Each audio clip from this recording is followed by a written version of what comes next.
নির্বাহী ম্যাজিস্ট্রেটের ক্ষমতা দেয়া হয়েছে বাংলাদেশ সেনাবাহিনী কর্মকর্তাদের।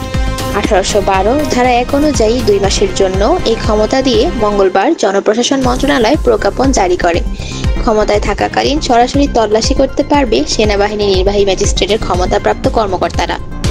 ফৌজদারি কার্যবিধির 1898 এর 64, 65, 83, 84, 95 এর 2 ধারা, 100, 105, 107, 109, 110, 126, 127, 128 এবং 130, 133, 142 ধারায় অপরাধগুলো বিবেচনায় নিতে পারবেন বলে প্রজ্ঞাপনে জানানো হয়েছে।